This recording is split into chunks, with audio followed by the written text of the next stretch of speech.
Y'all, I've been talking this whole time and I just realized I was on mute.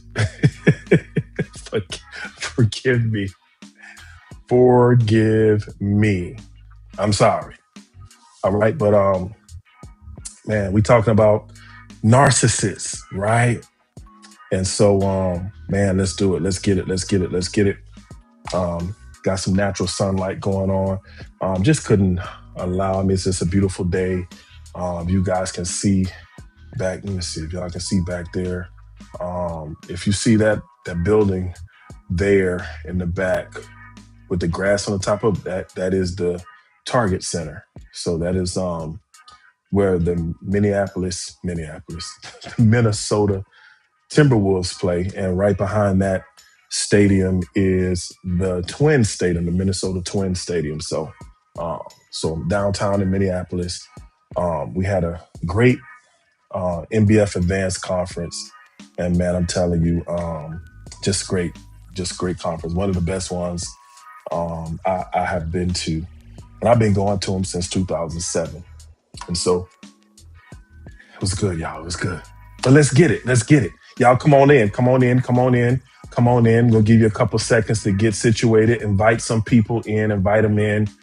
Because I'm telling you today, you don't want to miss today. You don't want to miss it. I promise you. Because we're talking about the most dangerous of all the narcissists, right? If you've been following me these last couple of episodes, I have been breaking down narcissism, what it is, what it's not, um, giving some examples of it, biblical examples of them. Man, I've broken down seven, I believe, seven narcissists, seven different narcissists that I've broken down, or maybe six, maybe it's six. Yeah, six. We've broken down six. All right, in the last the two episodes, and tonight we're gonna take an entire full episode to talk about the most dangerous type of narcissists. All right. So telling you, you want to be a part of this. You want to come in and, invite your friends, because I'm telling you, man, like, look, this is not just for, couples. This is for single people too. This is for people that are in between relationships, where you're trying to heal, and you're playing it safe, and you're being cautious in the next relationship that you choose. This is also for people that are married, people that are engaged. So this is for everybody. And so no matter what stage you're in, you could definitely utilize this. And so if you've missed the first two episodes, go back and listen to them, because it's going to help to expose some things. And a lot of times we don't know what we're dealing with until it's too late. And so you want to go back and you want to listen to the other two, and then also make sure that you really listen to this one, because we're going to talk about the most dangerous type of narcissist. All right. So again, make sure you invite your people in, send the link out if you're on Facebook. Make sure you tag at least 5 people in the stream, and say hello. Tell me where you're from. All those good things. I love that. Send my favorite emojis. If you know what my favorite emojis are, go and put that in the chat. I'm always looking in the chat. You guys can always chime in if you have anything you want to say. Okay. And I will address that as I see it in the chat. All right. So shout out to everybody on TikTok. Shout out to everybody on Instagram. Shout out to everybody on Facebook. Shout out to everybody on YouTube. We live on all those platforms. All right. So blessings, man. Let's get into it. Let's get into it. Let's turn the music off, because y'all know it's time to get serious. All right. So the music sets the tone, but now it's time to get serious, because the tragedy is that there are so many people that are in relationships today that are dealing with some type of narcissist, right? Um, there are some people in relationships today that have called things narcissism, and called a person a narcissist, and that's not actually what's happening, right? And so, again, you want to go back. If you have not heard those other episodes, you need to go back and listen to them, because in those episodes, we talked about the warning signs. We talked about what narcissism is, what it's not, And so you want to go back and view those. Okay. All right. So let's get it, y'all. Let's get it. Let's get it. Let's get it. All right. And again, I'll be watching the chat. So you guys come in. All right. So welcome to Real Life Relationship, the Blueprint to Healthy Love. I'm your host, J to the B. And so, man, I'm telling you, I'm excited. I'm excited about tonight because we're going to uncover some truth. We're going to uncover some things, especially with the most dangerous type of narcissists. And so I welcome you guys tonight to the Blueprint of Healthy Love, right? And so we're here to help singles, man. We're here to help couples, engaged couples, married couples. We're here to help you guys build healthier relationships through biblical wisdom, right? Practical tools, and real life conversations. Because that's why I want you guys to talk to me. All right. Eventually, we'll have some people coming on, and we'll just be sitting down having these real life conversations before you. But we're gonna, you got to crawl before you walk, and so but yeah. So if you've been enjoying these, man, just put a shout out in the comments, man. It's always good to put comments. I love to go back and read them, but also the more comments we have, the more things, it gets it out there to people even more. All right. So make sure you comment, make sure you talk to me. All right. I want to talk back to you. All right. All right. So we always start out, you guys always know, healthy relationships don't happen by accident, right? They don't happen by accident. Oh, that's my camera. They don't happen by accident, right? They don't happen by accident. They're built with intention. Healthy relationships are built with intention. So we have to be very intentional when it comes down to building healthy relationships. We have to be very intentional. We have to be proactive. If we're proactive, we won't become reactive. When we're reactive, we got a 50% chance of not succeeding in whatever we're reacting to. Because when we're reacting, it's too late. We can't strategize. We can't, navigate it. We can't be able to pinpoint stuff before it actually happens. When we're reacting, it's already happening. And now we just got to use intuition. We got to use wisdom. We got to use whatever, the Holy Spirit, praise God. That's the best. You got to use Holy Spirit to help you navigate some things. But no, if we plan to, and if we fail to plan, we plan to fail. And so that's why with everything you do, you need to have a plan. All right. You have to have a plan. Okay. And if you have a plan and you think things out, you strategically process stuff, you get other eyes on it from mentors and different things like that, you have a better chance of succeeding. And so if you're proactive, you won't have to become reactive, because reactive, we're in trouble. All right. We're in trouble. So let's go, y'all. Let's go to the most dangerous. Let's go to the most dangerous. And you guys probably know this already, what the most dangerous. Again, we've talked about 6 different types of narcissists in the last 2 episodes. And this episode tonight, we're going to literally talk about one type of narcissist, and it's the most dangerous narcissist of all. Okay. All right. So if you're taking notes, take notes. If you don't have your partner with you, that's fine. You guys can go back and watch this together, because you guys know how I do. We do practical tools and all those different things. We do all of that. So you want to definitely really, really pay attention. Okay. So the most dangerous type, number 7 and final. Number 7 is the covert narcissist. Some of y'all already knew where I was going with that. The most dangerous type of narcissist is the covert narcissist. Many relationship experts, y'all, believe covert narcissists are harder to identify than the grandiose narcissist. And why is that? Because covert narcissists don't appear arrogant. They don't appear arrogant. Covert narcissists don't appear, in this place where they feel like they know it all. They appear humble, right? They appear humble. They don't demand your attention like in an open manner, like where they just go like, "Hey, I want your attention." They don't do that. They seek attention indirectly. Okay, they seek attention indirectly. They don't just come out and demand attention. "Hey, I need your attention," and make it known to you. No, they seek your attention indirectly, right? They don't dominate loudly. They don't do that. They are masters at subtle manipulation. They're masters at it, at subtle manipulation, little bit by little bit, little bit by little bit, little bit by little bit, little inch here, little inch there, little inch here. They manipulate quietly, just inch, little bit by little bit, little bit by little bit. And see, many people remain in relationships with covert narcissists for years. Why? Because they can't explain why they constantly feel confused. Like for real. Like, you got a lot of people that are in relationships with covert narcissists right now, and they confused every day.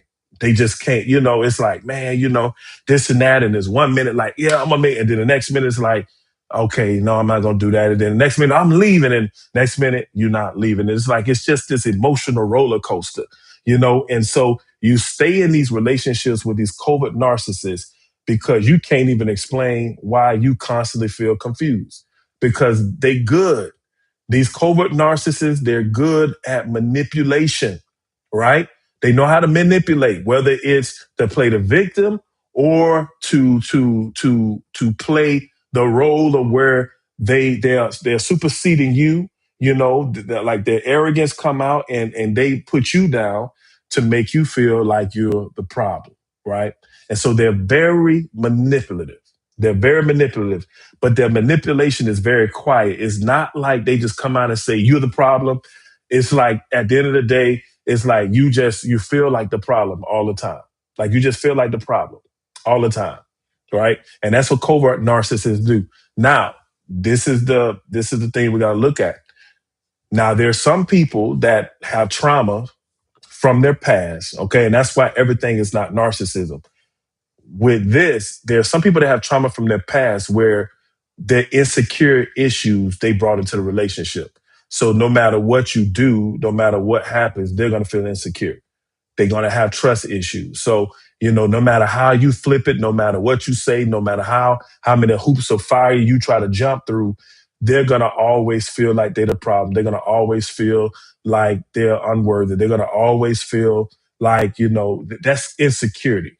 Okay. But when it comes to covert narcissists, we're talking about, where you're so confused and be like, man, am I really that bad? Like, man, am I really that horrible? Like, I can't be that horrible a person because nobody else thinks that about me. But man, when I'm with this person, you would think I'm the worst person on earth. See, that's confusion. And that's how you know the difference. Because if in your other circles, like your other circles of people that's been knowing you for years, don't look at you like that, then that's a dead giveaway that you may be with a covert narcissist. I need to get me some water. Okay, I get something to say. A covert narcissist. Okay, so you have to understand that because if you don't, you will be one of those ones that will be constantly in this confusion or feeling confused, and you will stay in this very toxic situation with a covert narcissist because they go under the radar, they manipulate quietly, they're the masters at very subtle manipulation, like where you look around and you're just so confused and you just like, man, what the world? And that's when when you ask, man, am I really that bad? That's when y'all, that's a dead giveaway. Am I really on that level? Like, is it really? Am I really? Like, man, how did I fall so quickly? Like when I was in my other relationships, like I wasn't that bad. So how the world I got that bad in just this one relationship? Those things you got to look at, y'all. You got to look at. Okay, so let's look at the signs of a covert narcissist outside of what I just told you guys. They have a constant victim mentality. Constant victim mentality. Nothing is ever their fault. Everyone has wronged them. Everyone misunderstands them. Everyone has mistreated them. That's a covert narcissist. That right there, if you ran across somebody that's like that, where nothing is ever their fault, everyone has wronged them, everyone misunderstands them, or everyone has mistreated them, you better be careful. You got to be careful with them. Okay. But they constantly play the victim. They have a mentality as a victim. They ain't just playing it. They actually believe they are it. That's a difference.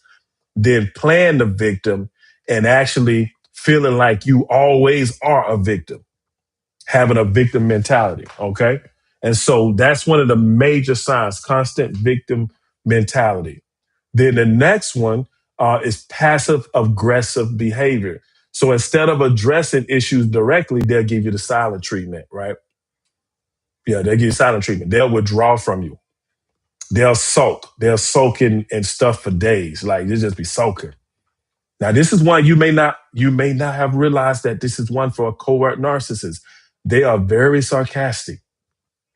Covert narcissists are very sarcastic because again, that manipulation. They'll manipulate. They won't come out and just be straightforward.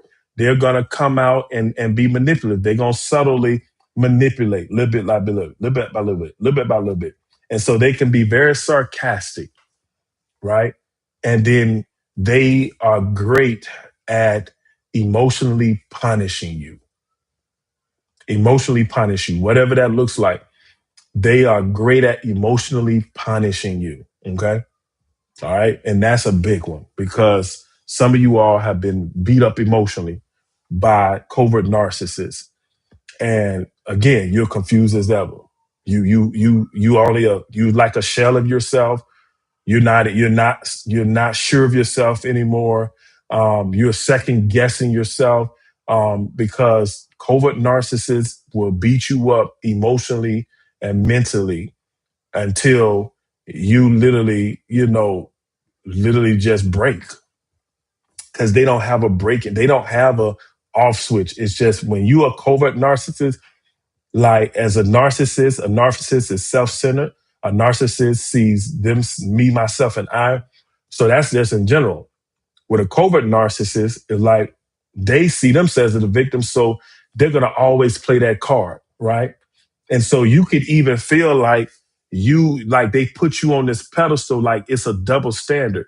Like when it come down to you, they want you to be so perfect and stuff. And if you're not, there's HELL to pay, right? But when it comes down to them, they want all the grace in the world, right? That's the manipulation. That's the double standard, and it's not said. It's something that you see. It's something that you experience. That's what covert narcissists do. Okay. They're very passive aggressive, and so they will punish you emotionally if you're not careful. All right. Let's look at the hidden manipulation. They are emotionally manipulative. They're quietly controlling, right? Right. They make you feel guilty for having needs, right? A lot of times you can't even get your needs on the table because they're so needy. They need this, they need that. They don't flip the script on you. Every time you try to tell them something, they don't came around and tried to flip it and like made them be the victim. Like, so you never really get out your needs. Like you never get a chance to really talk about you and what you feel and what your needs are because they gonna flip the script every time and make it about them. They're gonna flip the script and make you feel that you are the problem. That's what covert narcissists do, y'all. And so they are very manipulative. They are quietly controlling. They don't just come out and try to control you. They do it in a subtle way, right? You leave the conversations with them wondering, did I overreact?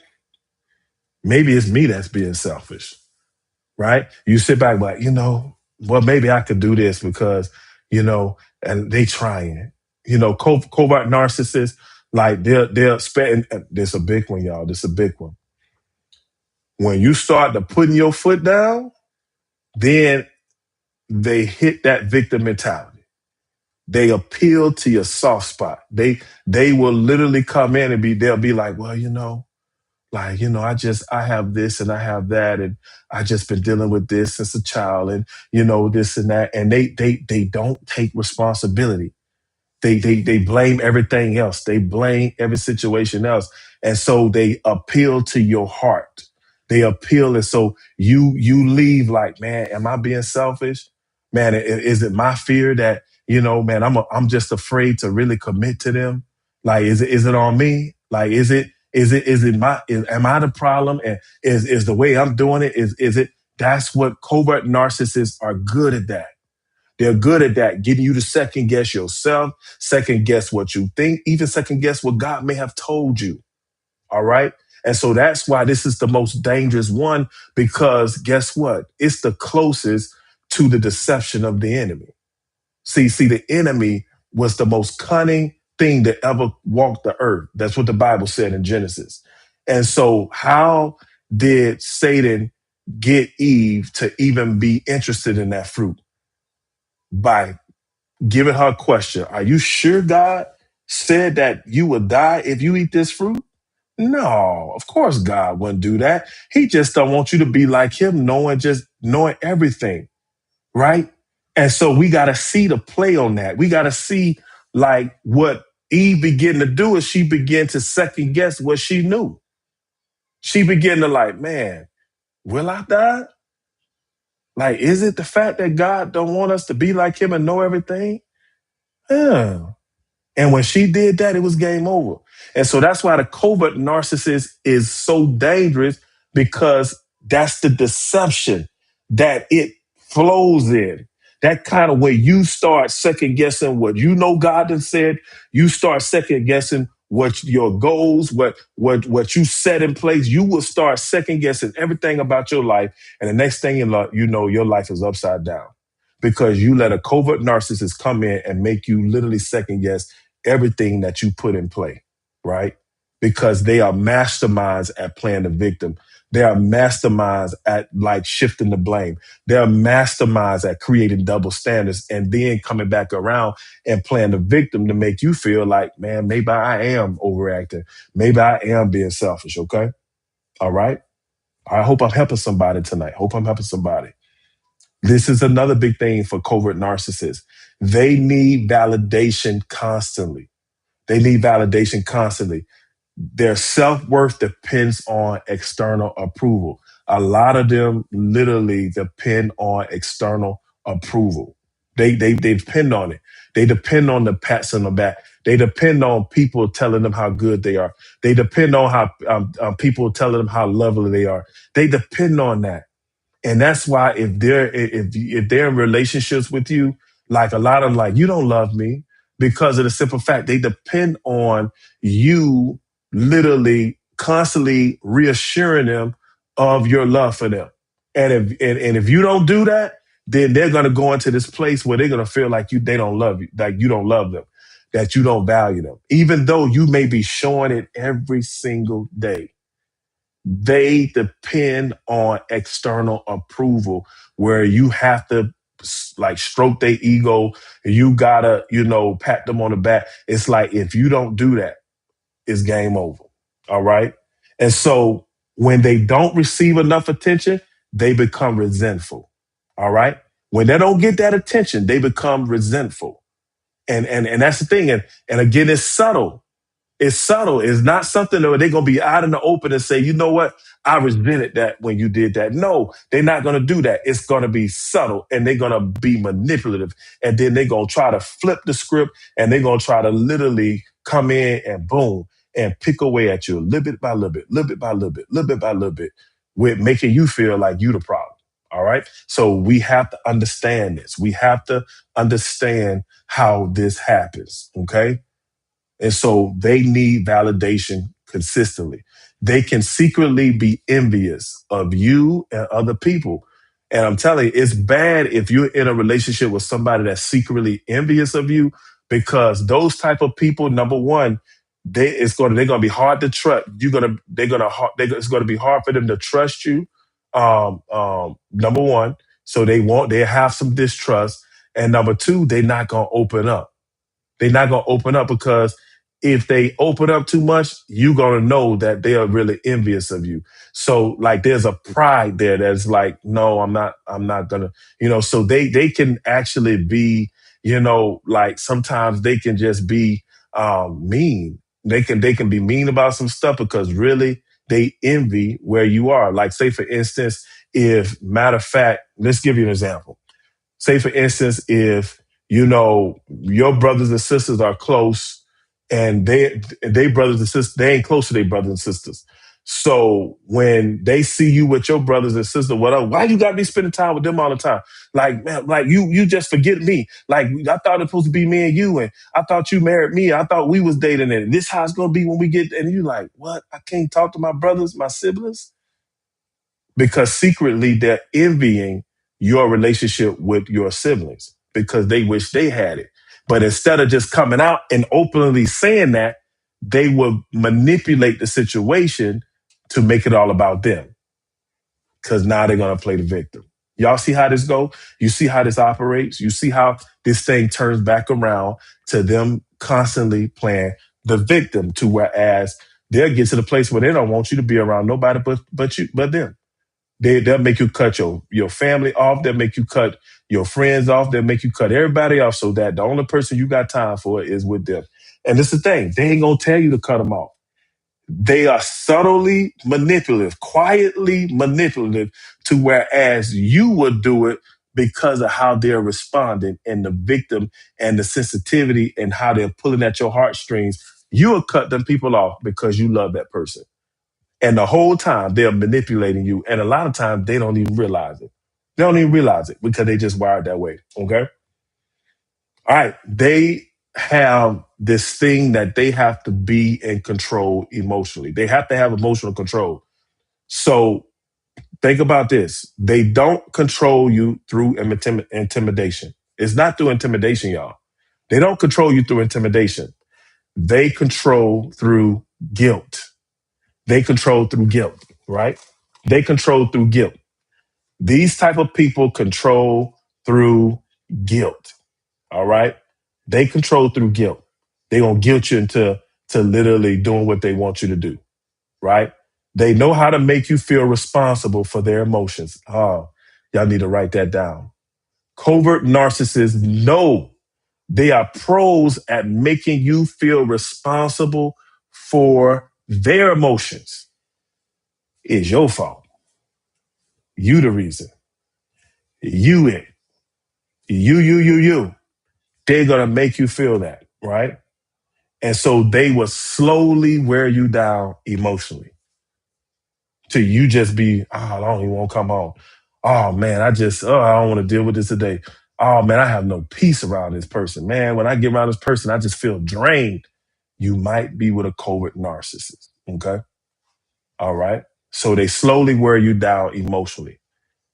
All right, let's get into the dating process because these are the signs you should never ignore when it comes down to dating a covert narcissist or a potential covert narcissist.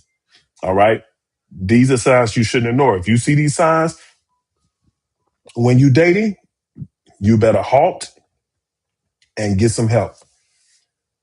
They give the silent treatment instead of resolving the conflict. That's a dead giveaway. Like literally, they give you the silent treatment, and that's for any in a relationship. If you are in a relationship and a person is giving you the silent treatment, you're in trouble because you can't get anywhere in your relationship without communicating. And communication is a two-way street. And if only one person is talking, the other person is not talking, when I'm listening, no, you're not listening because you're hearing me. Because listening is about understanding. And so the thing is, if you're not responding to me to let me know you're understanding, then I don't know that you understand, which means that we don't have understanding, which means that you're just hearing me. You're not listening to me. Listening is action. Like we talk about active listening. That's a skill that everybody may want to put in their arsenal to be able to resolve conflict or to deal with conflict a lot better. Okay. And we're not going to talk about it too much, but I'm just giving you guys that skill. All right. But this is what covert narcissists do.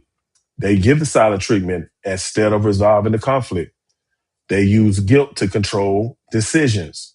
They make subtle insults disguised as jokes. That's the sarcasm. They come in, they try to insult you, but they disguise it as a joke. And it's just like, they serious, but they trying to be like they joking about it. And it's like, you be like, man, are they serious? No, I was just joking. No, they were serious. They just know how to be honest with you because covert narcissists, are ones that I don't want to use this word, but they're cowardly to a certain extent because they don't be open and honest. They do stuff subtly. They do stuff manipulative, like in a quiet way. So it's like a cowardly type of deal. But the problem is they don't even realize it. A lot of them don't even realize it. So they don't say things like straightforward and like, unless they angry. Now, if they angry, then they going rah. But there's not room for you to come and just let's talk and conversate and like really just get to the bottom. Can you be vulnerable? Oh, they don't do that. They don't do that. They're gonna manipulate, they're gonna maneuver, they're gonna play the victim. They is not gonna be vulnerable. All right. And so they will twist conversations until you apologize.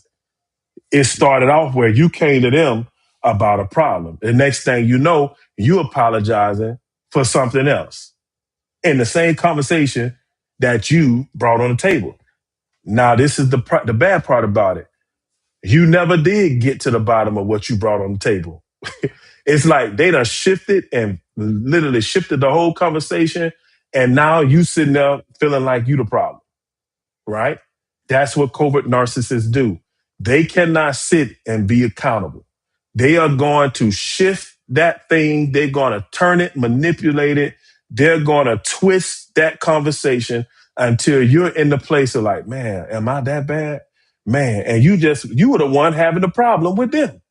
And they're so good at it. They're so good at manipulation and twisting those things. And a lot of times they don't even realize it, y'all, because narcissists are just like this, a horse with blinders on. They don't see the bigger picture. They just see what's right in front of them. This is all it is. We right here. This is it. This is what we do. I don't see to the left. I don't see to the right. If it don't come in this vision right here, I don't see it. So they don't get the peripheral vision. They just see here. This all they see. This all they see. So they don't even realize it a lot of times. It takes an outside person to be able to tell that they trust to be able to tell them because a lot of times they're not going to take it from you. Okay. So watch those signs when you're dating. When you're married, it is what it is. We're going to talk about that in a second. But when you're dating, man, you better halt because I'm telling you, it gets worse when you get married. Okay. So what you dealing with now, when you get married, it gets worse. Okay. All right. So they rarely celebrate your victories. Rarely celebrate your victories. Like they rarely will celebrate your victories. And that's probably the one that hurts the most because when they do something good or whatever, you there. But when you doing something, it's like they downplay it or they don't talk about it. And this other thing, y'all, when somebody else that they're not dealing with accomplish something, oh wow, that was so great, man. They did so awesome and this and that, and you just did it a year ago, and they didn't open their mouth, right? So it's almost like they be hating. But again, like I told you earlier, they can secretly be envious, and because of that, they will not compliment you. They will not sit and celebrate your victories because deep down inside, they wish it was them. They're so distracted by wishing it was them that they forget to actually say, hey, congratulations. Hey, that was awesome. Or they might give you some heart like, oh, that was good. But then for the other person, like, oh my goodness, that was so good. I'm so proud of you. Wow. And they just give all that emotion. And you sitting there looking like, man, that's messed up. That's messed up. How you gonna go in for them and you can't go in for me? Like you supposed to be going like that for me. But you ain't you downplay mine and you make them seem like they just won the World Series. That's what covert narcissists do, y'all. They do that. They don't do it on purpose. It's just something that because they're here, they don't even see it. They just locked in here. They don't see it. Okay. And so sometimes what can happen is, especially with covert narcissists, man, they can leave you questioning your own memory or judgment, right? They like, man, did it, man, yeah, they that sound like, because they can really make it sound good. Like you be saying like, but maybe they are right. Maybe I am getting it wrong. Maybe this, no, because it sounds good. But you know how you made a pinpoint that? You tell them, hey, give me the, what happened? What's the scenario? Give me the scenario, what happened? Because don't just trust what they're saying. Give me the scenario. I need some evidence of what you're talking about. If you got the evidence, hey, I will stand corrected. I will believe whatever you say, but give me some evidence about that. Tell me how you come to that conclusion. Where is your evidence with that? That's how you get a covert narcissist, because most of the time they don't have evidence. They have to get the gab. They have been so used to saying stuff that they really believe this stuff. And most of them, what they talk about, they ain't even experienced it. It's just they just wired that way where they'll talk about, yeah, because I know, because everybody like that. And it's just like, but 10 people. How you gonna say everybody like that when there's billions of people on this earth? But they just here. Again, they here with their own experiences. And their own experiences count for everybody in America and all the 7 continents experiences, because they always here. And that's why you got to be careful with a covert narcissist, because they don't see the big picture a lot of times. They just be right here. And they'll tell you, oh, yeah, that ain't true. Because, man, people do this all the time. And it'll be like, name one person do this. And 9 times out of 10, they probably can't even tell you. But they done made the statement that, man, people do this all the time. And it's like, no. And the crazy thing will be is that you would have more experience in that area, and they telling you like you should be telling them. That's the funny thing. And so for you just have to be patient with them. If you're married to them, and like, let's get to the nitty gritty about some stuff and get down to the bottom of stuff and get some counselors involved to be able to identify that and expose that stuff. But if you're dating, man, you need to halt. You need to literally halt. Like, halt, don't, like Monopoly, don't pass go. Don't collect $200. Like, you need to halt. And until that changes, you do not go into that relationship until that changes. Okay?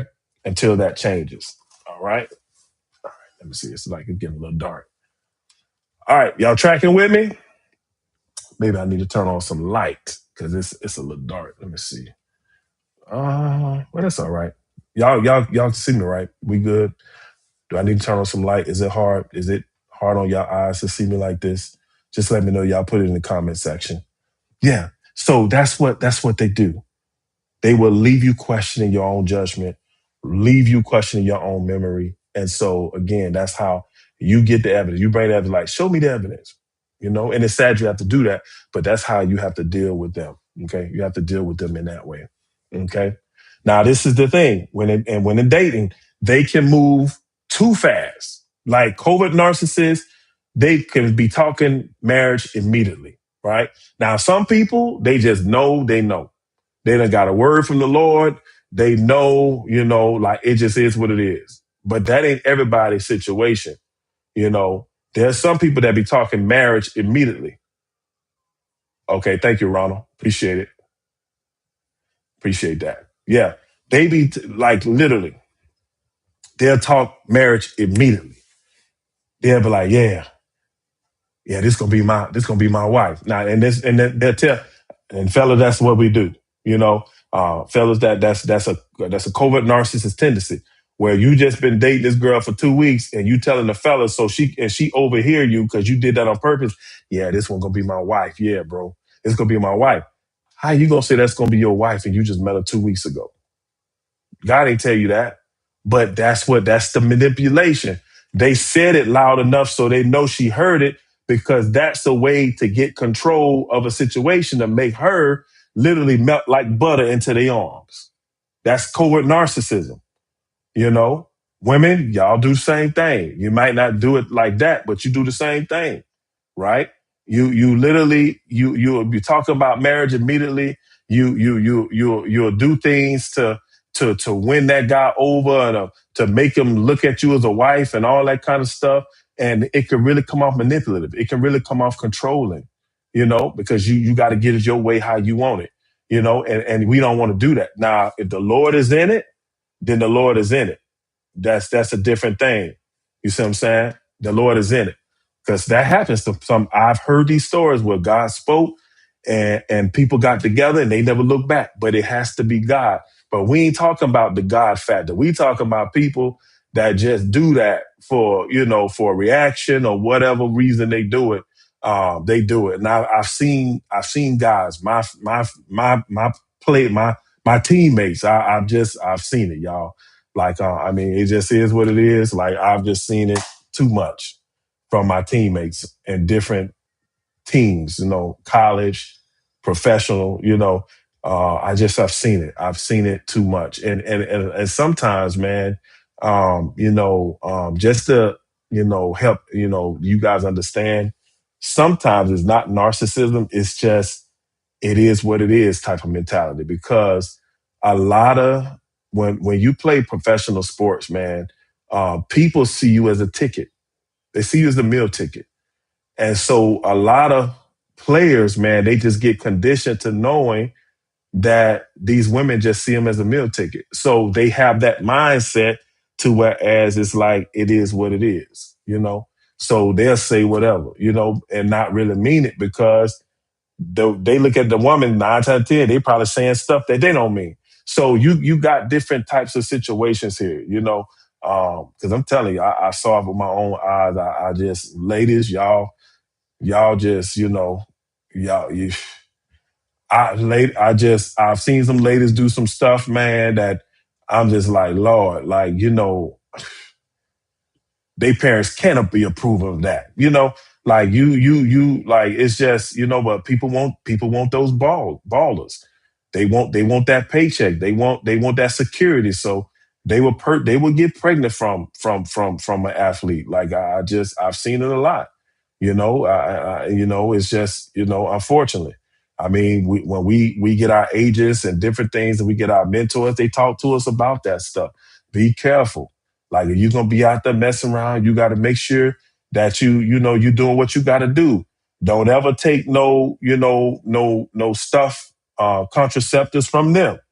They might have poked holes in it, all kind of stuff. So, like, we were taught that, like, don't do that. And so, it's unfortunate, but athletes get in the mindset like, man, 9 times 10, the woman I'm gonna meet, they just want my money. So it's like they have that mentality based upon that, so that's a different level. But for a narcissist, man, they come with the manipulation talk, quickly. Like, "Man, hey, we're gonna get married. I'm your wife. I'm your husband. This and that." They doing the flattery on a whole nother level. And it is what it is. So you be able to, it's got to be certain circumstances. And you guys can see, like, there'll be certain circumstances that surrounding it. But if you don't have like the celebrity status type deal, or the athlete, or somebody that has a lot of money, then if this is just happening naturally, you're probably dealing with a narcissist, unless God is in it. If God is in it, then it's different. But if God is not in it, and it don't have anything to do with money attached to that person, then you're probably dealing with the narcissist. So take your time. Just take your time. All right. So these are red flags you should not ignore. Don't ignore them. All right. Take your time. All right. They can make extreme promises quickly. And I use that word extreme because everybody make promises a lot of times. Sometimes they work, sometimes they don't. But I'm talking about extreme promises, like, yeah, girl, I'm gonna marry you, girl. That's extreme. How you gonna tell this woman you gonna marry them? And you don't know, you just met them 2 weeks ago. You were just with old girl 3 weeks ago. But she made you mad and you broke up with her. Now you done met this girl, and now you saying, yeah, girl, I'm gonna marry you one day. That's what covert narcissists do. They make extreme, promises, man, very quickly. Like, just extreme. All right. So I'm not talking about regular promises. I'm talking about extreme promises. Okay. That's the key. Extreme. They are creating emotional dependency rapidly. And I want you guys to really hear that one. Really let that one sink in, because they will create emotional dependency very quickly. They want you to depend on them. They want you to cater to their needs. They want you to emotionally cater to them. They want to emotionally suck any type of emotional stability that you have out of you, so that everything could be catered toward them, that you could be broken like a good house dog or whatever, and you would do whatever they want you to do whenever they want you to do it. That's what a covert narcissist will do. And the bad thing is, y'all, a lot of them don't even realize that's what they doing. I keep saying that because some of you all be looking at you and you get mad at them, and it's like, no, you got to get them help.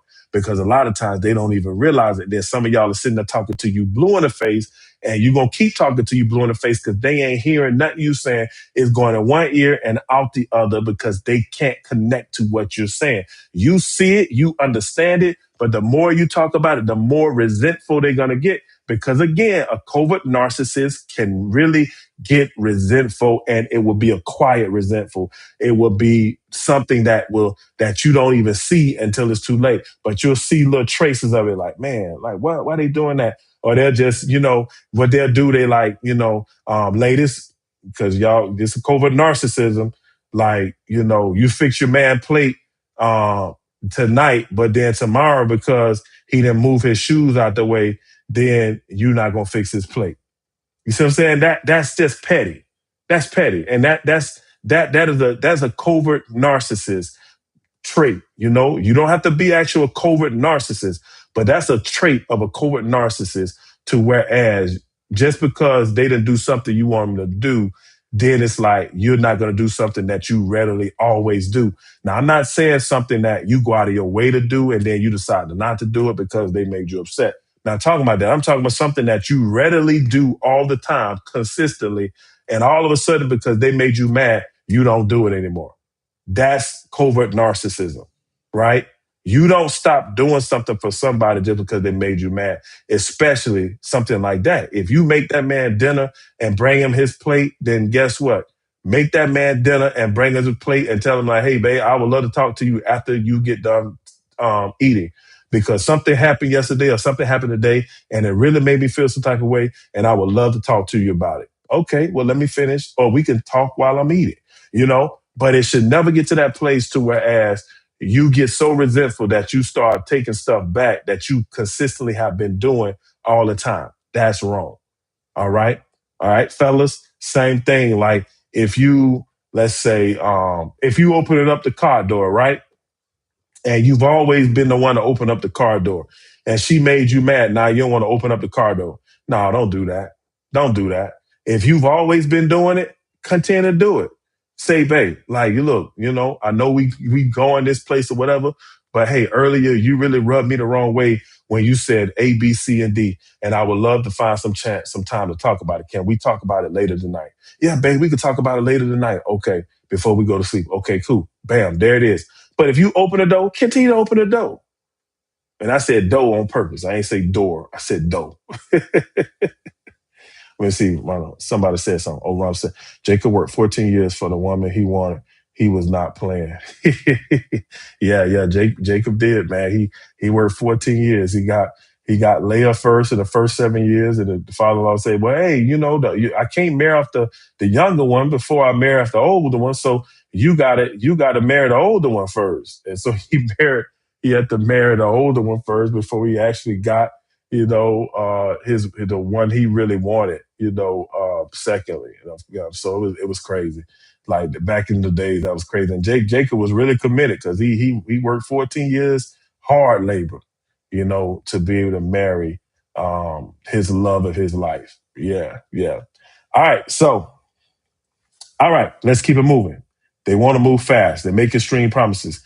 They create emotional dependency rapidly. They have to do that. That's the only way they feel safe a lot of time because they have trust issues. All right. Now let's get into this. They love bomb you. They love bomb, BOMB you. Right. And what does that look like? Excessive compliments. They just go out of their way to compliment you. They just, oh yeah, how can I count the ways? My Sherry Amore. You just like, oh, he's so romantic. That's in the first 2 weeks. Say that in the first 2 years. Like, when we get to year 2, is he still doing that? Right? When we get to a year, is he still doing that? Or is he just putting on from the beginning? Right? So they can be excessive with the compliments. They can consistently always text. Again, a lot of this comes from their insecurities, right? So they got to be controlling. They got to manipulate.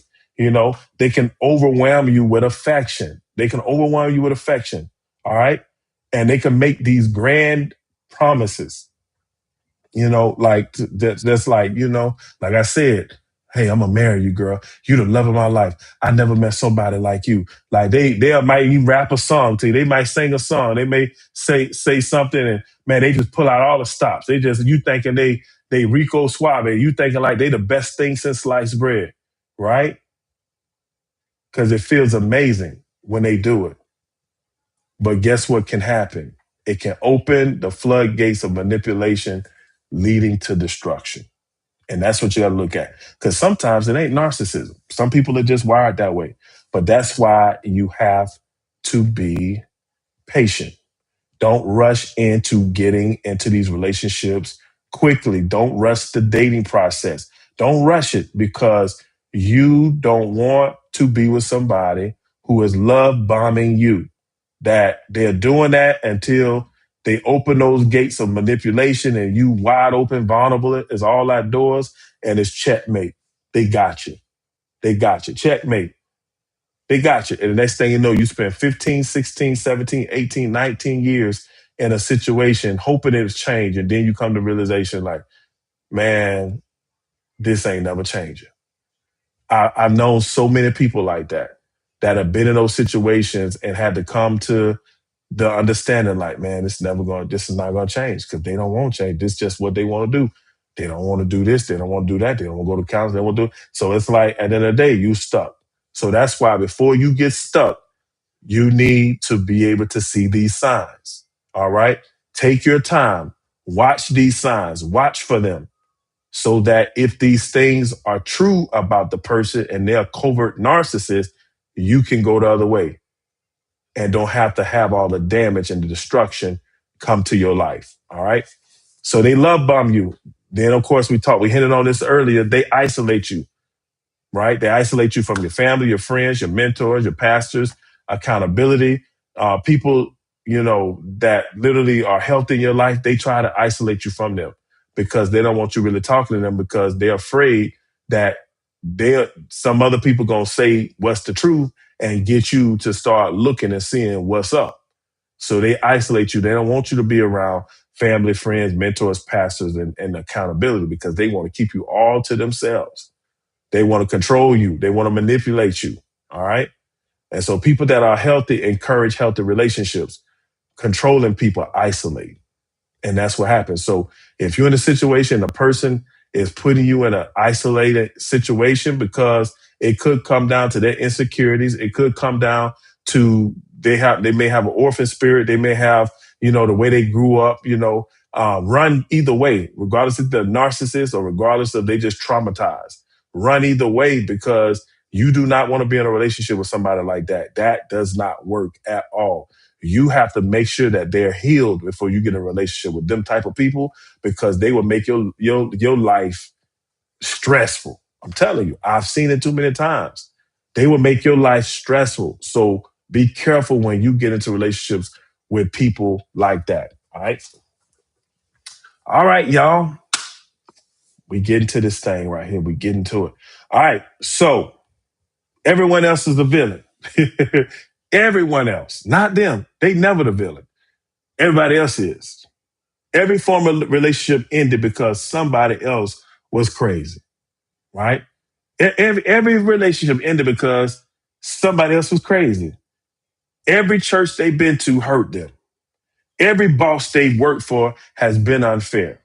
Every friend that they've had before you betrayed them.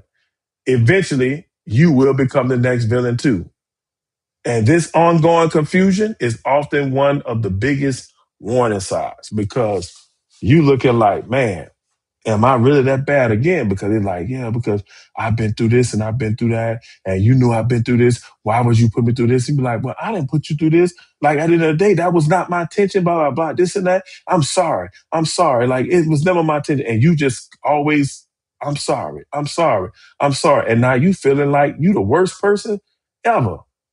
When the reality is that they've always seen everybody they've ever dealt with literally as the villain. Not them. Everybody they dealt with. And guess what? You're no different because they're going to see you as the villain too. And that's the thing. And so you'll be the enemy. You won't be the teammate. You're going to be the enemy. And for you all that's married, some of y'all know what I'm talking about because you feel like you sleeping with the enemy. Come on, somebody. You feel like you sleeping with the enemy. And so we have to deal with that. We have to navigate that. We have to expose the lies of the enemy and we have to be vulnerable with one another. We have to be. We can't have this hidden resentment that between us. Like you have to expose all of that stuff and deal with it once and for all, right? So let's look at a biblical example because like you guys know how I did, these biblical examples. Absalom. Absalom is a biblical example of excuse me, a covert narcissist, right? Absalom is. Because what did Absalom do? He quietly stole the hearts of the people of Israel through his charm, through his subtle influence and manipulation while secretly pursuing his own ambition. You can look at that in 2 Samuel, 15th chapter. He had his own ambition to be the king of Israel. His dad was king of Israel. He had his, and he put teams together. He started doing stuff, man, trying to get well known, trying to get people to know who he was so that he could overthrow his dad. That's manipulate. That's Absalom is a great example of a covert narcissist because that's what he did. It was all about him. He didn't even realize, like, bro, if you'd have waited your time, you might have could have been the next king anyway. Who knows? But he wouldn't wait his time. He wanted it now. He wanted to do it. Of course, David was really the culprit of all of that, even being able to come to fruition because of what he did with Bathsheba and how he killed Bathsheba's husband, right? And so the prophet told him, like, hey, this is what's going to happen. What you did in secret, God is going to expose to all of Israel. And so Absalom was the vessel that God used to expose what David did, right? So you can go read about that. But the problem is that Absalom was very manipulative. He was very conniving. He even, he got with, what's his name? Ahithophel. And Ahithophel as a prop, like his consultant, like, and Ahithophel was his consultant, and that was his father's consultant, and he got with him so that he can prepare him, and Ahithophel did it because he was already mad with David anyway. And a lot of people don't know that Ahithophel was Bathsheba's granddad. Like, I'm probably saying his name wrong, and Ahithophel and Hippothel. But that guy that was literally advising Absalom did it because he didn't like David in the first place because he was Bathsheba's granddad. And see, that's the thing, because I always wanted to know. I'm like, Lord, why this man who was David's trusted advisor just flip the script and go and help his son to manipulate and overthrow him? And I started doing my research and came up and found out that that man was Bathsheba's granddad. And I said, oh my God, that's why. He couldn't stand David. So when Absalom was looking like he wanted to do something, and Ahithophel said, hey, I got you, son. I'll show you, just like I showed your dad, how to become a great king, right?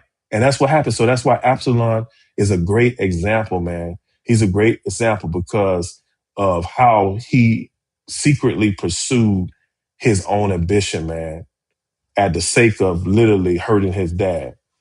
And so this is the lesson in this, y'all. Not every smiling face has pure motives, right?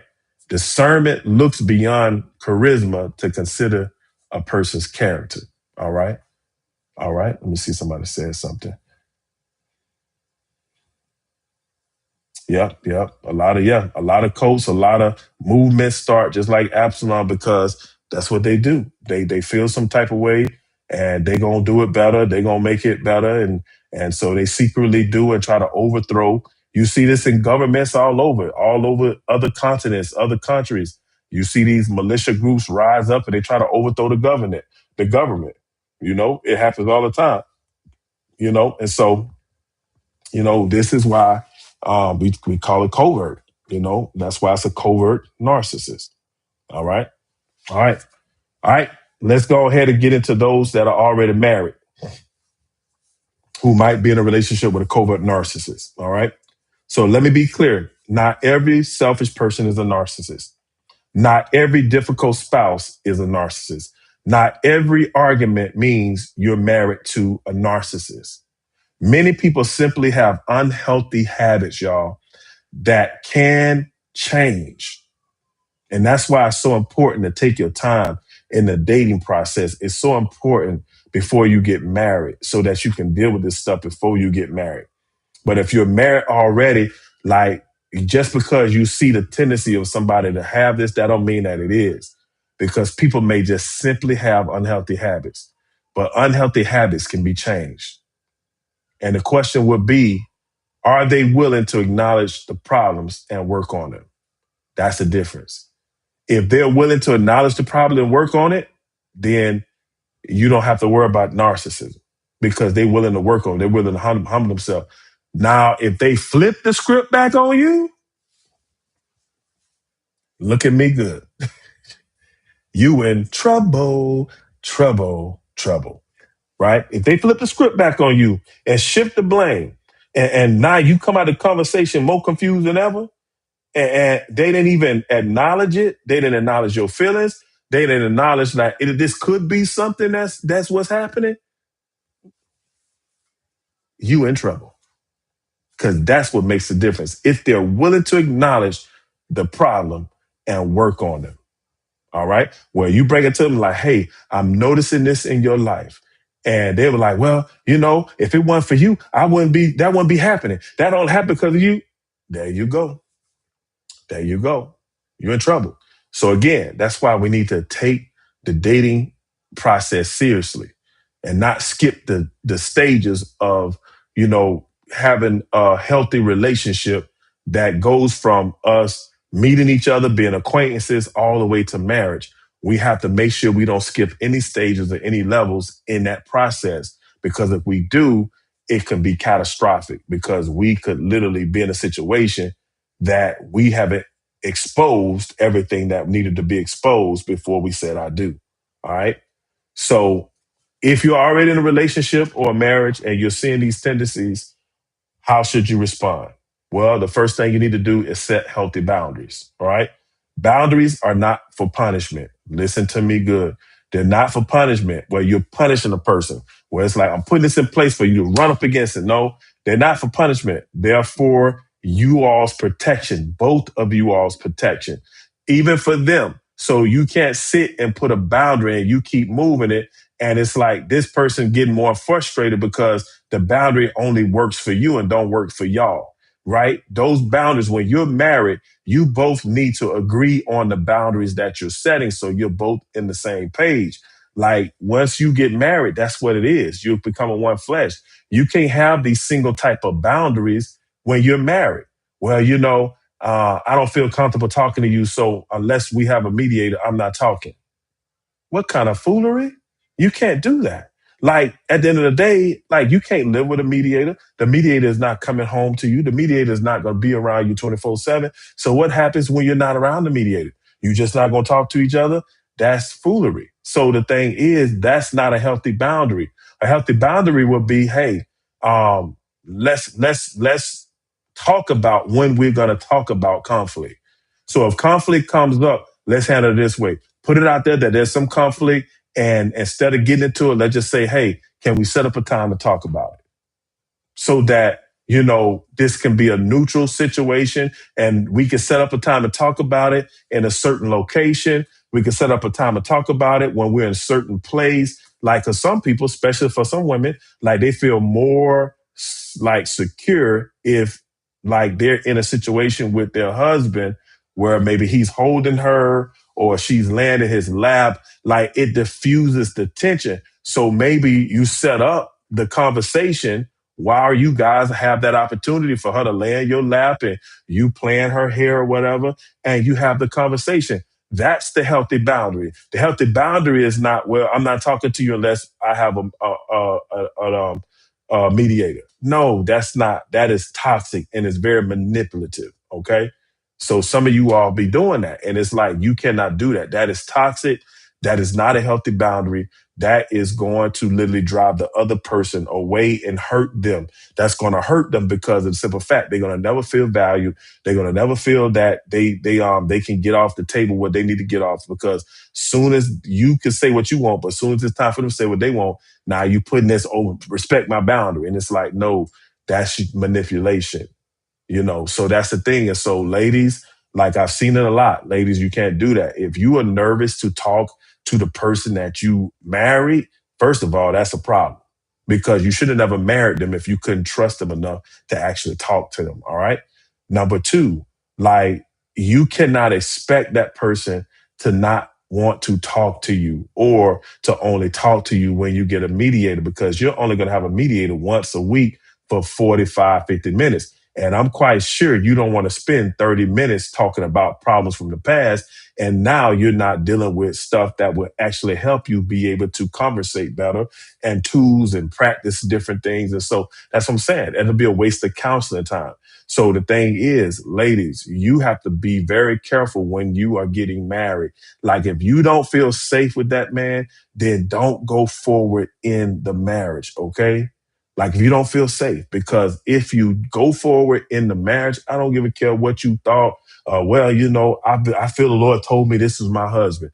Well, you better wait until you feel safe enough for this man to be your husband. Okay. Because if you don't, then it's going to be manipulation from the beginning, because it's going to be about your security that you should have put in place when you were dating, instead of it being put in place when you're married. Because healthy boundaries in marriage has to do with both people coming together and literally compromising to say, this is what's going to work for our relationship, because you're one now. Okay. So I talked about that in Healthy Boundaries before. Just want to come reiterate that again, because I see a problem with that a lot in my counseling sessions with people that I'm dealing with, that they can literally move the goalposts in their boundaries and call it healthy.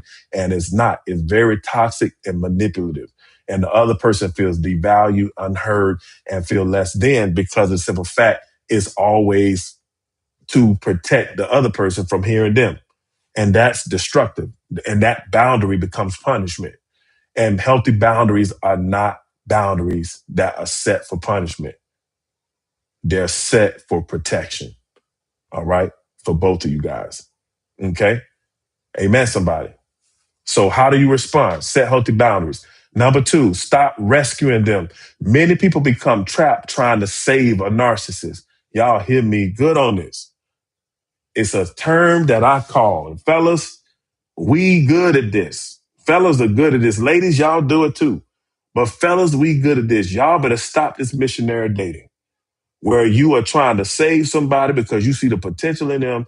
And it's just like, you better, like Maya Angelou said, when a person show you who they are, believe them the first time. That's where you have to do.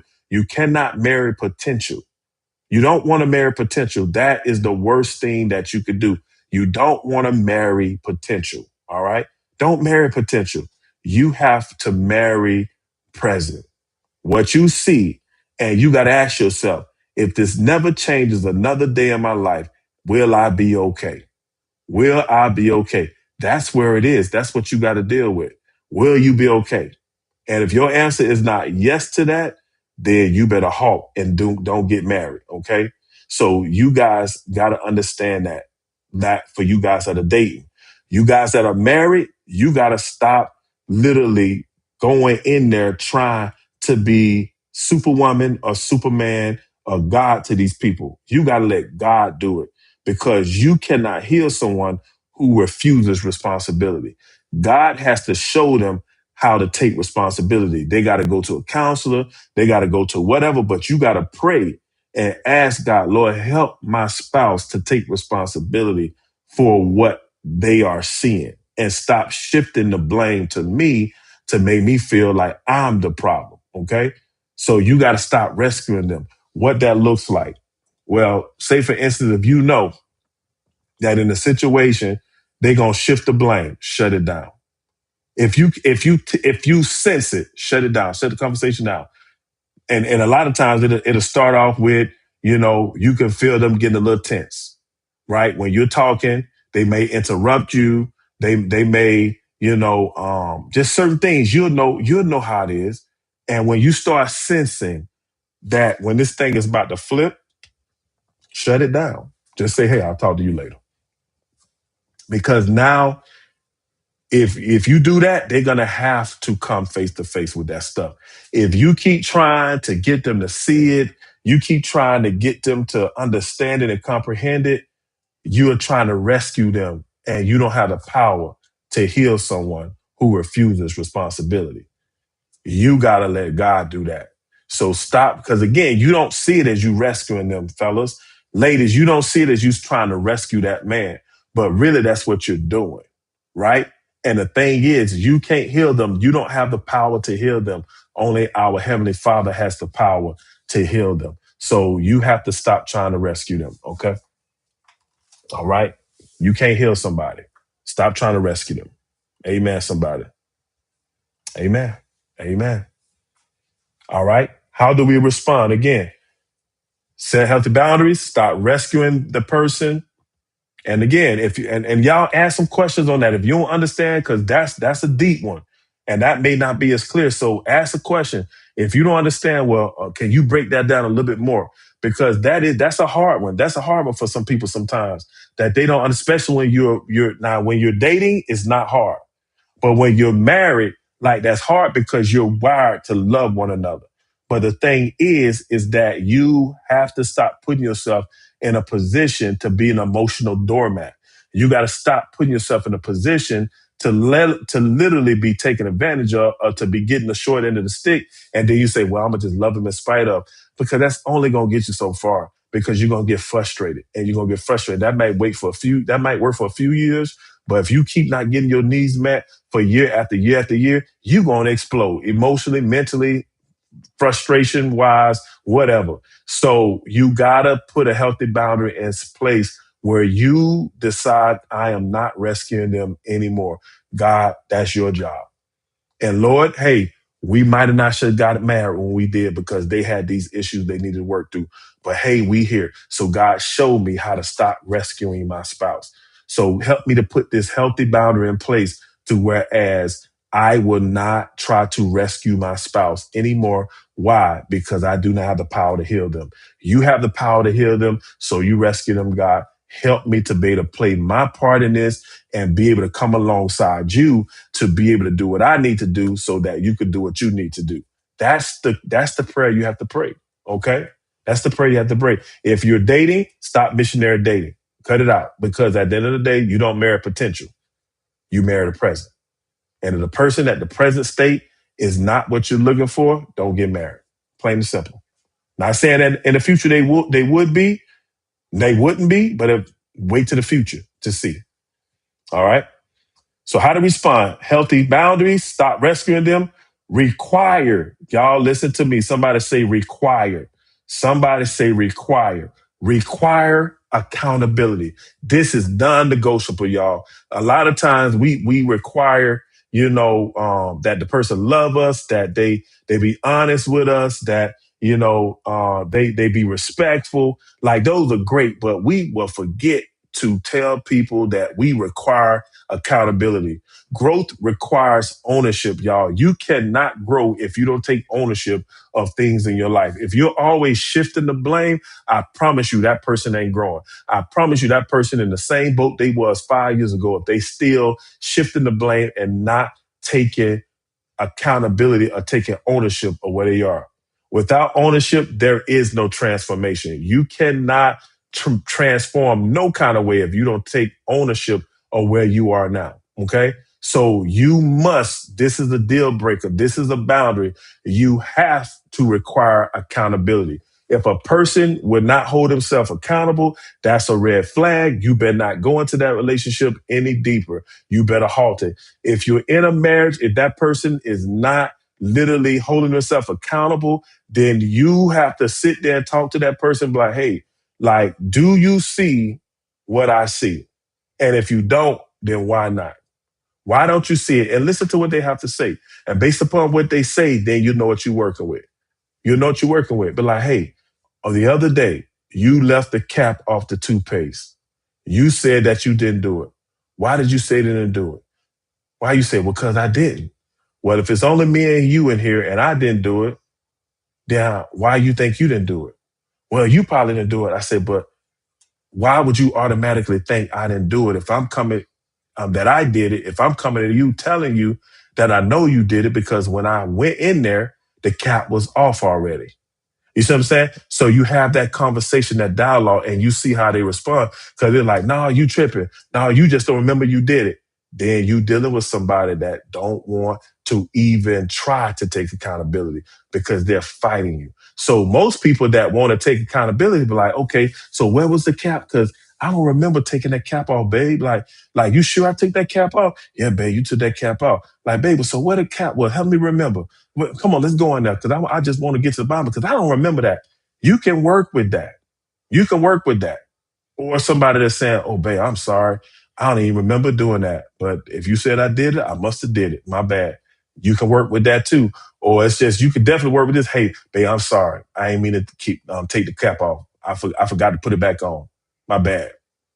You can work with those three things. But the one was like, no, you done forgot you did it. You just done forgot. You got amnesia. That's what's happening. And then they were like, yeah, because that right there, you know where that come from. See, you got to be careful with that because at the end of the day, if they left the cap off the tape, the top off the thing, it should not automatically be, I didn't do it without asking and saying, why do you think I did it? Or what happened? What was the cap? You see what I'm saying? If they automatically, I didn't do it, see, they don't want to take no accountability. That's not the way to respond. The way to respond is like, you sure I did that? Okay, like, so what was the cap? Yeah, because see, this morning I didn't even go. I didn't use the toothpaste. And see, yesterday I put the toothpaste cap back on because I charged up the motorized, the battery operated toothbrush. And you saw it. Yeah, I did sit on the counter. Babe, you right. I must have left that thing off. My bad. You can work with that. But the one say, no, I think you mistaken. Like you had to leave it off because why would I leave it off? I wouldn't leave it off. Like I wouldn't do that. I've never done that. Red flag again. Because you never say never. Because most of the times people done did stuff more than once or twice, right? So you never say never. All right. So that's the thing. Man, it's nice back there. It's beautiful back there in the city. Let me see if y'all can see that. Y'all can see that. Yeah, it's beautiful. That's I'm right behind the Minnesota Timberwolves stadium, the Target Center, and also the Minnesota Twins stadium that's right behind it. All right, let me put some light on y'all because it's getting dark. Oh, where the light?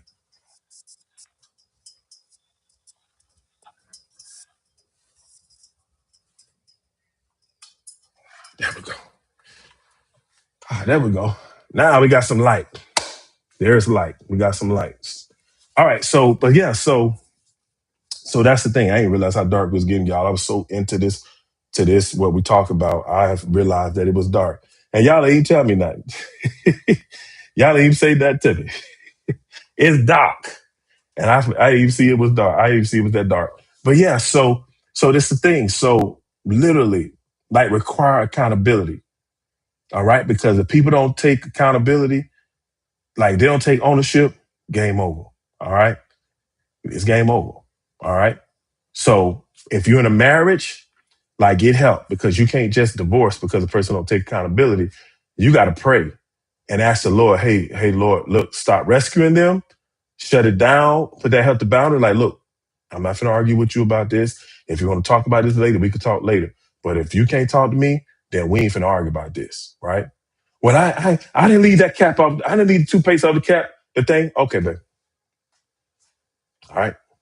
And just walk away.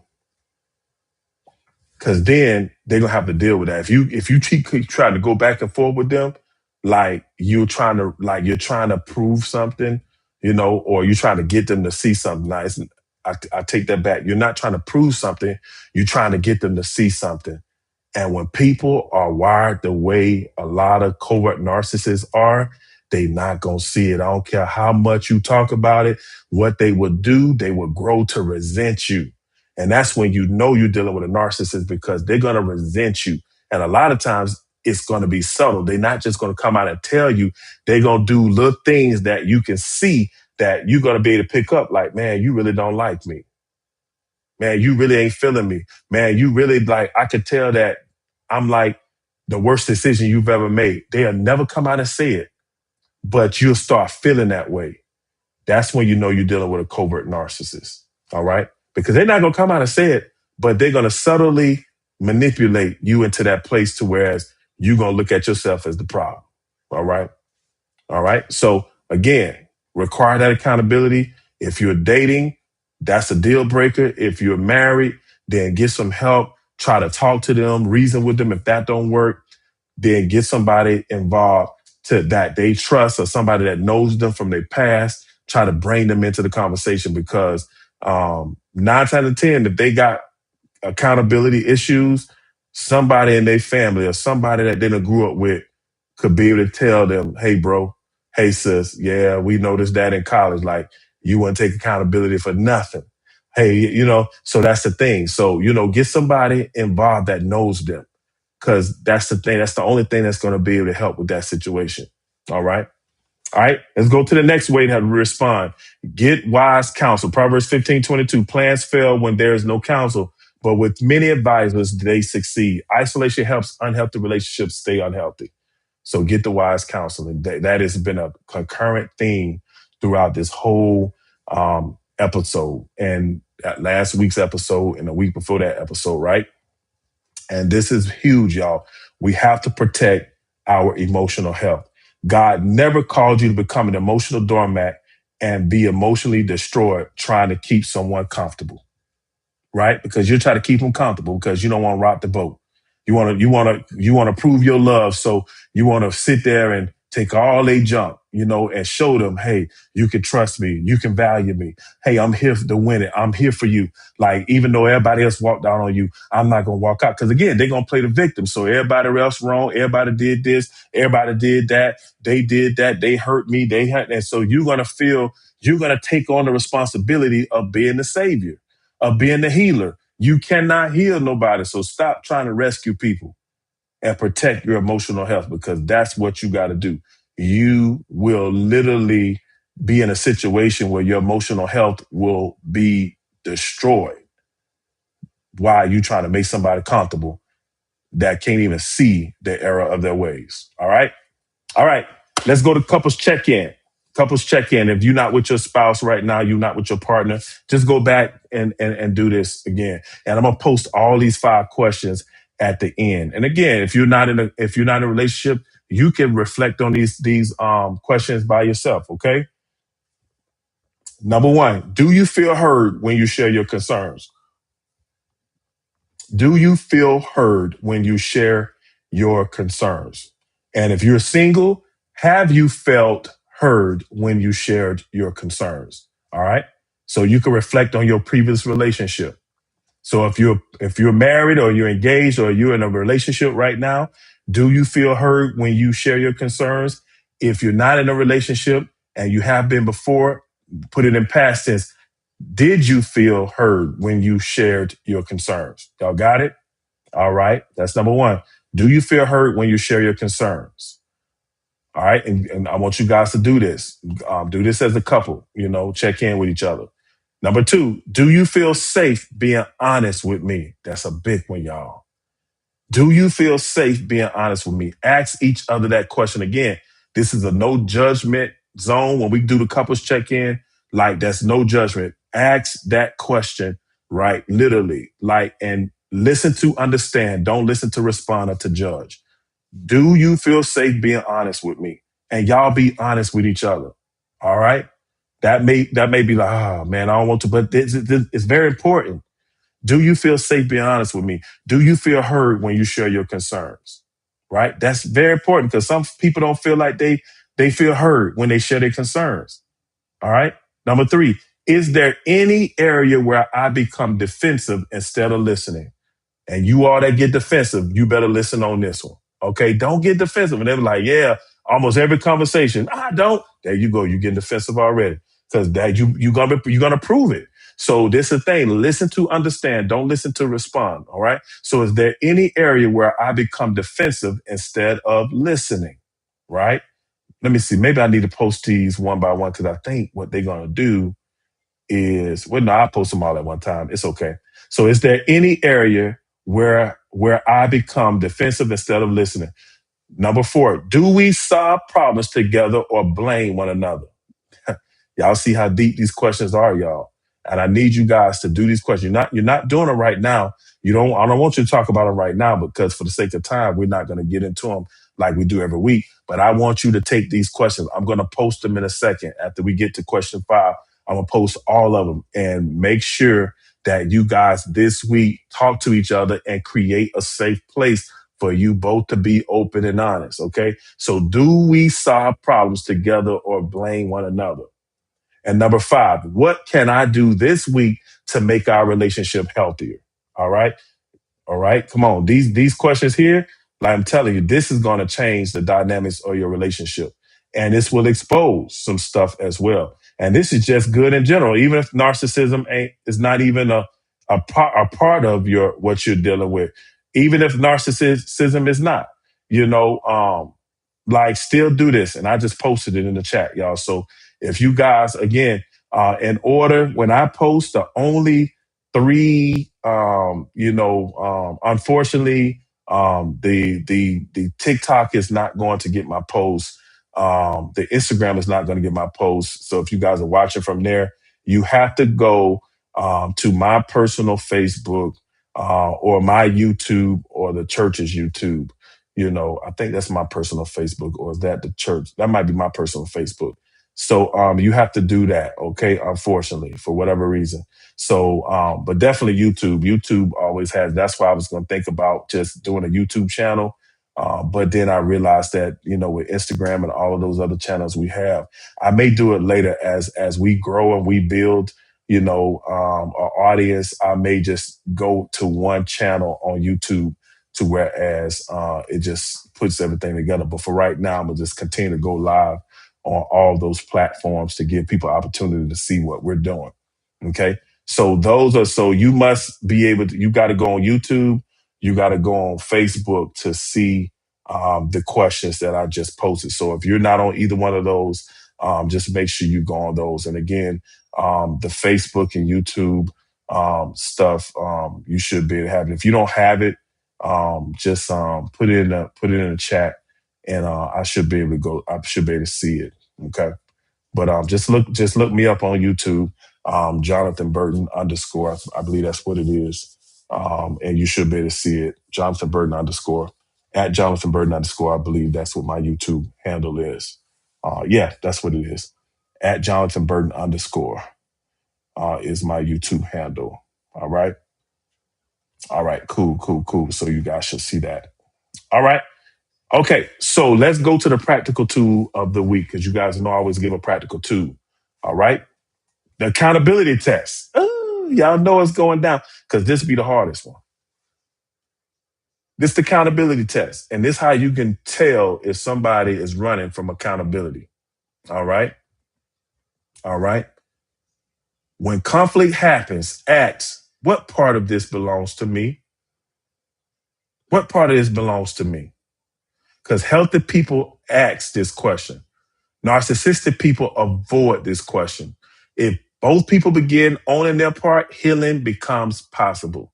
So if you want to check to see if you're dealing with a narcissist, you all both sit down and say, hey, let's do this. Let's take ownership of what part of this conflict belongs to me.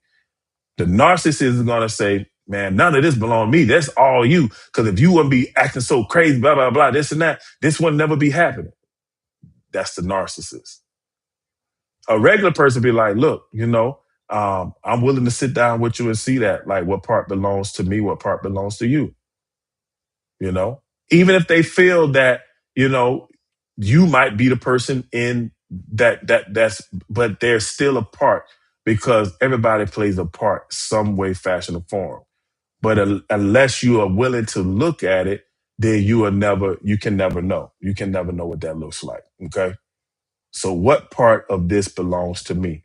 That's the test. That's the tool. Like when you guys sit down and you have a dysfunctional situation, or you try to communicate to resolve some conflict and it's hard, ask yourself, what part of this belongs to me? You both ask yourself that. Put that question on the table. Hey, what part of this belongs to you? What part of this belongs to me? And us not being able to resolve this conflict. All right. All right. All right. Let's get it. So the goal of dating is not simply finding someone who loves you, right? The goal is finding someone who can build a healthy relationship with you. That's the goal. When we're dating, the goal is to find someone who you can build a healthy relationship with. Just because they are charming, that doesn't equal great character. Just because they give you attention, that doesn't equate to them being able to be intimate and emotionally intimate. And it doesn't equate to that. Just because y'all chemistry is fire, it's fire. Just put fire emoji, fire emoji, fire emoji. Just because y'all chemistry is fire doesn't mean that you're compatible. Because you can have great chemistry just because you just got great chemistry, but that don't mean that you're compatible. The compatibility is going to be shown when you guys take your time to get to know each other. Right? You can hit it right off the bat. And because y'all chemistry is great, y'all will just automatically just go from acquaintances to engagement to marriage overnight, even though nobody gave no rings, nobody gave nothing. You just physically went to acquaintances to marriage, because in God's eyes, when you be having sex, you be having a relationship, that was symbolic. That's what sealed the marriage. And so some of us, we go in this situation where we meet somebody's acquaintance and we skip all the steps and go directly into marriage from a spiritual standpoint. Because when you have a relation with somebody and you do the do, like that's you, like that's you becoming one, literally, physically, right? And so we have to be careful with that kind of stuff. That's why we don't supposed to be having sex before marriage. Like there's soul ties, all kind of stuff that happens when you are having, relations with somebody. And so you don't want to do that if that person is not your spouse. All right. And some of us, that's what we do. We meet somebody, we date for 2 weeks, and then we automatically go and having these relations and wonder why stuff ain't working, because you skip 4 steps. And now you see it like, oh, this person is a narcissist. Well, you would have known that if you would have took your time. You would have took your time, all right? Or this person, we're not compatible. We had great chemistry, but we're not compatible. But you want to call them a narcissist because they got some habits that you don't like, right? But that don't mean they're narcissists. That just means that they got some habits you don't like, okay? So, but the way to deal with that is to take your time in the relationship process. We got to learn how to do that, y'all. We got to learn how to do that, okay? So couples, this is what I want you to do. This week, I want you to pay attention to how you all respond to each other when you are corrected, okay? I want y'all to pay attention to that. Pay attention to how you guys respond to each other when one of you all correct the other, okay? You all's character will be revealed when one of you hear the word no. It's going to be revealed. All right? So remember that this week. Pay attention to how you all respond to each other when you're corrected. And when one of you correct the other. Pay attention to that. And then pay attention to how your character is when one of you guys hear the word no. All right? And also, I want you to do this. Now, this is just not this week, but I want you to do this at all times, okay? It's very important for you to literally watch for these things. Watch for humility, not false humility, not false humility. You got to watch for humility. That takes some time. Watch for accountability, okay? Be watching for that. Watch for teachability. This is a key, y'all. Some of y'all be getting into marriages and stuff, and you don't want your spouse to tell you nothing. Why marry somebody if they can't tell you nothing, right? And you just know everything. So if they're like, hey, I was know, wow, you wrong. Like, I ain't listening to you. I don't trust you. Why marry somebody you don't trust? Why marry somebody that can't tell you anything or be able to talk to you and you be like, "Hey, I appreciate you. I didn't even see that like that." Right? I've seen it too much, y'all. I've seen it too much in counseling sessions where people just show me, and I'm like, "So why you married that person and they can't tell you nothing?" Well, what they gonna tell me? What you mean? What they gonna tell you? They could tell you anything. You need to respect them enough to listen to what they're saying because what they're saying could save your life, right? So watch for being teachable. These qualifications build healthy relationships. So humility, accountability, and teachability. Those three are very important. If you don't have those three in your foundation of your relationship, then it's going to be hard to build healthy love because you need humility, you need accountability, you need teachability. All right. All right, y'all. Well, I appreciate y'all for joining us for another episode of our real life relationship, a blueprint for healthy love. If tonight's episode helped you, share it with a friend, share it with somebody you love, share it with a couple that's dating or that's engaged or that's even married. Share it with someone who may need these insights before making a life changing relationship decision. All right. And so just remember, healthy relationships don't happen by accident. They're built with intention. Okay. So be proactive so you don't have to be reactive. Amen. All right. So I pray y'all enjoyed. You guys will see the giving information if you desire to give. It's right there. And so I appreciate y'all. I appreciate y'all. I hope you guys enjoyed. This was 3 long sessions, episodes of narcissism what it is, what it's not, the warning signs, the dating signs, the red flags. Like, man, we broke this thing down. So if you enjoyed this, man, please hit me in the comment section and say, man, I enjoyed your teaching, these episodes on narcissism. All right. Because that was a lot. That was 3 teachings, y'all. That was a lot, but I didn't want to shortchange y'all. I added more. I ain't gonna lie to you. I started thinking about it. I said, man, it'll be great if I can give some biblical examples and some regular examples, because that just helped people to connect with it more, to be able to see and visualize what that narcissist looks like, that type of narcissist. So I went back, and that's why this became a part 3. It wasn't going to be a part 3. It was just going to be a part 2, but it became a part 3 because I went back and added more, because this is just my passion, y'all. God has called me to do this. And so it's my passion to help people. And I love helping people in their relationships. That's what God has called me. I've been helping people in relationships since I was 18. I didn't understand it, didn't comprehend it, but God anointed me for it. And so I changed my major because of the fact that God anointed me to help people in relationships and marriages before I was even married. It was weird. Now it's better because I am married. But when I didn't get married till my 30s. So just think about me counseling couples, and I wasn't even married, but they came to me because of the anointing of God on my life. And I'm telling you, I have a lot of success stories of people that can tell you that God used me to help turn their relationship around. So yeah, man. So I love this. I love what I do. God is good, and all glory belongs to Him.